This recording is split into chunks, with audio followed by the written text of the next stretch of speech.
It was a bright, showy afternoon when I pulled up to my sister Nadia's house with my daughter, Mira. Nadia's mansion-sized home was dressed for celebration, shimmering gold balloons, a giant banner across the entrance that read, "You did it, Lara," and tables filled with catered food so fancy it felt more like a wedding than a graduation. We had parked a few blocks away because I didn't want Mira to feel out of place seeing luxury cars lined up at the front. Mira had pressed her soft blue dress 3 times that morning. She even asked me twice if her shoes were okay. I told her she looked perfect and she did. Her face was calm, but I knew her heart was anything but. We walked up the driveway together. I held a gift bag in one hand and my daughter's trembling fingers in the other. Inside, the house buzzed with shallow laughter and the clinking of champagne flutes. Nadia spotted us from across the room and walked over, her heels clicking like judgment on marble floors. "Wow," she said, giving Mira a tight smile and air-kissing my cheek. "So glad you could make it. Lara's been looking forward to seeing everyone succeed." There it was, subtle and sharp. Mira said a quiet hello and looked down. She hadn't been back to a family event since dropping out of MIT 6 months ago. Not because she couldn't handle the pressure, but because she realized the life she wanted didn't come with a fancy title or letters behind her name. "I love your dress," Lara chimed in from beside her mother. "Looks like something from a thrift boutique, super vintage." Mira nodded and smiled politely. I wanted to say something. I wanted to ask them how they managed to make kindness sound like an insult, but Mira lightly touched my arm. That was her way of saying, "Don't." We moved toward the back patio, where rows of white chairs faced a small stage. A jazz trio played in the corner. Waiters in black uniforms passed out tiny glasses of sparkling lemonade with lemon slices floating like ornaments. Mira found a seat near the edge, her posture straight, her face unreadable. Then Nadia raised her glass. "I just want to say how proud we are of Lara," she began, her voice rising above the murmur of conversation. "She's not only beautiful and brilliant, but also determined. She finished what she started, unlike some girls who wander off chasing dreams that don't pay bills." Soft laughter followed. Not loud, just enough. I felt my chest tighten. My first instinct was to stand, to say something, anything. I glanced at Mira. Her eyes didn't move. Her chin was tilted just slightly downward, and her hands were folded neatly in her lap. She blinked twice, long, hard blinks, the kind people do when they're holding back something they don't want anyone else to see. Anger. Hurt. Tears. I could feel the heat rising in my face. The way Nadia beamed like she had just delivered a speech at a political rally. The way Lara soaked in the attention was like a flower leaning toward the sun. They didn't even look at Mira. They didn't have to. Everyone in the crowd knew exactly who that little comment was about. I leaned slightly toward my daughter. She turned her face just enough to whisper, "Don't give them anything to laugh at, Mom." That's when I realized Mira wasn't trying to hold back tears. She was holding back the storm. She didn't need me to fight her battles. Not here. Not like this. Still, it hurt. Watching my daughter sit through that insult with the kind of dignity most grown adults don't possess, it broke and lifted me at the same time. Across the yard, couples mingled like nothing happened. Glasses clinked. More praise was showered on Lara, the nurse practitioner, the family pride, the girl with the designer purse, and the 5-year plan. Meanwhile, Mira sat silent, eyes forward, shoulders steady. I knew how hard she had worked at MIT. I also learned why she left. She had called me one night from her dorm room, her voice shaking as she told me she couldn't breathe in that life anymore. She wanted to paint, to build something with her hands, to open a small creative space for kids who felt like they didn't fit in. It didn't make her a failure. It made her brave. But in this family, if your dream didn't come with a paycheck and a plaque, it didn't count. I watched Mira reach for her lemonade, take a slow sip, then set the glass back down without a sound. Every move was deliberate. She didn't fidget or shrink. She didn't fake a smile. She just sat there, still and whole, refusing to crack. I sat beside her, choosing silence too. Not because I was weak, but because I finally understood. Sometimes grace looks like stillness in the face of cruelty. Sometimes, strength is knowing exactly who you are, even when everyone else tries to define you by what you walked away from. And Mira, my beautiful, resilient Mira, knew exactly who she was. I still remember the day Mira got her acceptance letter from MIT. She had walked into the kitchen holding the envelope like it was made of glass, her fingers trembling just slightly at the edges. When she opened it and saw the word congratulations, she didn't scream or cry like most kids might. She just stared at the letter for a long moment, then looked up at me with this quiet smile that said, "I did it." That was Mira. Always thoughtful. Always focused. She left for Cambridge that fall with 2 suitcases and a sketchbook she never went anywhere without. And for a while, everything seemed fine. She called often, sent photos of her lab, told me about the robotics team she had joined and the late-night study sessions she had in the library. But over time, her voice began to change. She still called, but there was something behind her words, something heavy. The last semester before she came home, she called me one night at 2 a.m. I picked up immediately. "Mom," she said, "I know this is going to disappoint you." My heart dropped. "What is it?" She paused, then said, "I can't keep doing this. I'm exhausted. I don't feel like myself anymore." At first, I thought she meant she was just stressed from exams or the workload. But the more she talked, the more I realized it wasn't just pressure. It was burnout. Soul deep. She didn't want to quit learning. She just didn't want to keep pushing herself into a mold that didn't fit. "I want to help build something better," she told me. "Not just build things that make money or impress people. I want my work to matter, not just look good on paper." And that's what she's done since she left. Mira didn't come home to sit idly or mope around in disappointment. She started consulting quietly for ethical AI projects. She helped a nonprofit design an algorithm to detect bias in medical software. She traveled without fanfare to 2 different countries to help teams working on disaster response models. She's even been approached by a European think tank, though she hasn't told them yes yet. She never updated her LinkedIn, never posted about her work. Never needed to. She didn't do any of it for applause. Sometimes I wonder what her aunt and cousins would say if they knew the truth. But then again, maybe it's better this way. Let them sit in their perfect bubbles, convinced they've got the world figured out. What they call failure, Mira turned into purpose. The worst part is that they don't even ask. They just assume. Like the way Nadia keeps calling her the artist, like it's a polite insult. Or the way Laura once said, "I wish I could be that carefree with my future." But it was today, at this party, that the cruelty sharpened. After the speeches ended, people milled around sipping drinks and laughing like everything was light and perfect. I stood near the patio, watching Mira speak softly to an older woman who complimented her earrings. For a moment, I thought maybe the worst was over. Maybe the rest of the evening would pass in polite distance. That's when Nadia brushed past me, leaned in close, and whispered with a saccharine smile, "She is good at pretending she's not embarrassed." I'll give her that. Then she walked away, her heels echoing against the tile like punctuation. I didn't follow her. I didn't respond. But something in me burned. I turned and looked at Mira. She hadn't heard the remark. She was still speaking with the woman, nodding thoughtfully, her hands gently moving as she explained something. She looked so calm, so sure of herself. And I thought, how often has her silence been mistaken for shame? How many people have dismissed her because she doesn't show off? Mira doesn't need to be loud. Her work speaks in deeper tones. The kind that don't need approval to exist. The kind that shifts things quietly and permanently while the rest of the world claps for surface wins. I know the truth. And that's enough for me. Still, watching Nadia float across the room, laughing and basking in attention, I wanted to scream. Not just for Mira, but for every quiet girl who was ever told she was too soft, too small, too invisible to matter. But Mira had touched my arm earlier. She had asked me to let it go. And maybe she was right. Maybe the best revenge isn't raising your voice. Maybe it's building something so real, so valuable, that the world doesn't even know how to measure it. Mira doesn't need this room. She never did.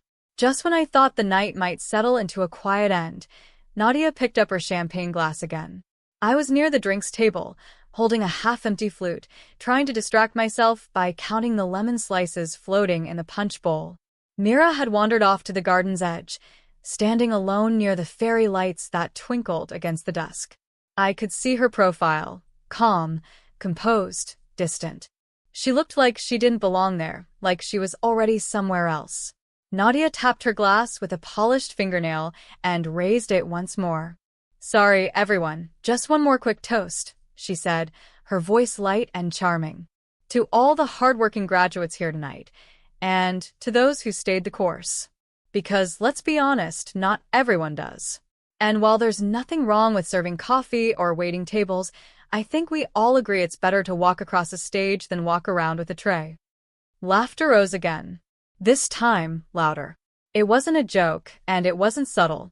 It was a stab dressed as a sparkle. Every head turned, without trying to be discreet, toward Mira. I froze. Something inside me twisted so tight, I thought I might crack open right there in the middle of that immaculate backyard. My eyes immediately found Mira. She hadn't flinched. Not visibly. But I saw it. The smallest shift in her jaw. The quick blink of her eyes. The kind that tried to stop tears before they had a chance. No one else saw it. They just kept laughing, sipping from their glasses, pretending the joke was harmless. But it wasn't. It never is. I took a step forward. I wasn't thinking anymore. I was ready to say something, to call Nadia out right there in front of her friends and colleagues and country club neighbors. To finally peel off the smile I had worn all evening and show them exactly what I thought of their small minds and shallow values. But before I could open my mouth, Mira turned slightly and caught my eye. A small shake of her head. Barely a movement. Then she said, just loud enough for me to hear across the lawn, "I'm not mad. I'm just done pretending." She turned away then, walked slowly toward the back gate, past the twinkle lights and manicured bushes, out toward the quiet stretch of sidewalk that wrapped around the neighborhood. She didn't look back. She didn't rush. She just moved with that same calm strength I'd seen in her since she was a child. I stayed frozen. All the noise around me dulled, like someone had turned down the volume on the world. I wanted to follow her, but something in me held back. This wasn't her walking away in shame. This was her stepping into herself. I turned slowly, watching the guests return to their conversations like nothing happened, watching Nadia sip her drink, smug and oblivious. Watching Laura bask in applause, she didn't have to earn it. They didn't know what they'd just witnessed. They thought Mira was the girl who quit. What they didn't see was that she'd simply outgrown this room, these people, this entire performance. She wasn't leaving defeated. She was leaving for free. The evening air had turned cooler, and a soft breeze carried the scent of gardenias from the back fence. Most of the guests were laughing again, gathered around the dessert table where Nadia had brought out a ridiculous tiered cake shaped like a stethoscope. Someone had already popped a second bottle of champagne. I stood near the French doors, barely hearing anything. My eyes kept drifting toward the street. Mira hadn't come back yet. She hadn't called. And though I trusted her, a part of me still ached to go after her, to tell her she didn't have to be graceful anymore. Not for these people. Then I heard it. A low hum of an engine slowing to a stop. Every instinct in me stilled. The black car, a sleek town car with tinted windows, pulled up smoothly along the curb just outside the gate. It didn't honk. It didn't idle. It just came to a quiet, deliberate stop. The front door opened, and a man stepped out. Tall, early 50s maybe, dressed in a sharp charcoal gray suit. He moved like someone used to important rooms, but unbothered by the show. His steps were direct, his face calm. Conversations softened as he crossed the lawn. Some guests glanced toward him with mild curiosity, unsure whether he was a late arrival or someone from catering. But he didn't slow or stop to explain himself. He walked straight through the center of the party, past the glowing lights and the champagne glasses, all the way to the back, where Mira had just returned and was quietly standing near the side gate. He stopped in front of her and said, clear enough for everyone nearby to hear, "Dr. Zuri Thompson?" Heads turned. All at once. Mira looked up, her face unreadable. Yes, she said, her voice even. The man gave a respectful nod. I'm Robert Ellis from the Harvard AI Research Initiative. We're officially welcoming you to the team. The board unanimously approved your appointment this morning. Congratulations. The words floated in the air like a bell. Silence swept the party. Even the jazz trio faltered. Harvard. Dr. Zuri Thompson. No one moved. Nadia stood near the patio table with a small piece of cake on her fork, her hand frozen midair. Laura looked like someone had pulled a rug out from under her feet. Around them, faces shifted. First confusion, then disbelief, then something that looked a lot like shame. Mira didn't gloat. She didn't smile widely or say something clever. She just nodded. Thank you, she said simply. Then she turned to me, and I swear I'll never forget that look. It wasn't pride in the showy sense. It was something deeper. A quiet pride. The kind that says, I didn't need to be seen. I just needed to be myself. I felt tears prick at the corners of my eyes, but I didn't cry. I just nodded back. She turned and walked with Mr. Ellis toward the gate. He opened the door for her. She stepped inside without hesitation. No dramatic goodbyes. No second glances. No explanation. Just dignity. Pure, quiet power. The kind they'd never understand. The silence after the car pulled away was louder than any applause. For a few moments, no one moved. Forks hovered midair. Glasses froze halfway to the lips. The music, which had resumed briefly, faded once more as even the band sensed something unexplainable had shifted. The air was different now. Heavier. Charged. People turned to each other, whispering behind palms and wine glasses. I could see them processing it. Dr. Zuri Thompson. Harvard. The girl they had all written off, the one they laughed at, had just left with more power in a single nod than all their years of smug achievements stacked together. Nadia, still standing near the cake table, tried to recover first. She gave a soft laugh, loud enough for people to hear but shaky at the edges. Well, that was unexpected, she said, glancing around as if hoping someone would laugh with her. No one did. Even Laura, who had been basking in the spotlight all evening, didn't say a word. Her face was pale. Her shoulders were slightly hunched. She didn't look like the golden girl anymore. Not tonight. That's when Nadia turned toward me, her heels clicking against the stone like brittle applause. You knew, she said sharply, her voice quieter now but cold. You knew all along and said nothing. I met her eyes. I didn't flinch. I'm her mother, I replied. Not her press agent. Her mouth opened, then closed again. She didn't have a comeback. For the first time all night, Nadia looked unsure. A few guests began to drift over, slowly, cautiously, offering awkward compliments. That was incredible, one woman said. She's so composed. I always knew she was brilliant, another chimed in, though I knew for a fact she hadn't spoken to Mira once the entire evening. There were nods, smiles, people suddenly remembering conversations they'd never had, trying to align themselves with a story they hadn't believed in until it was impossible to ignore.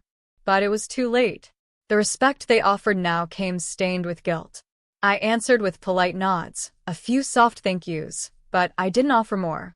I wasn't angry, just tired of the noise.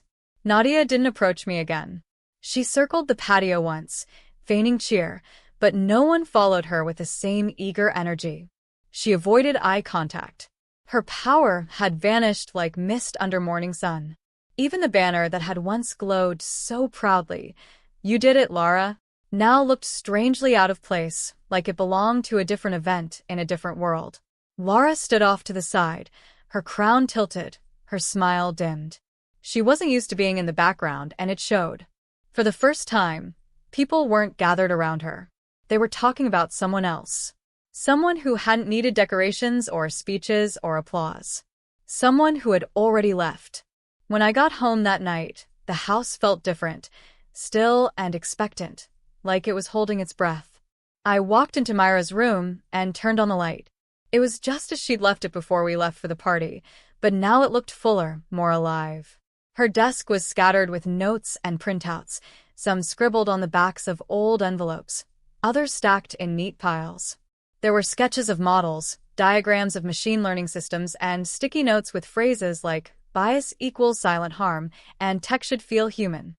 Her laptop was still open, screen glowing faintly. A tab showed a video call history. Another had lines of code.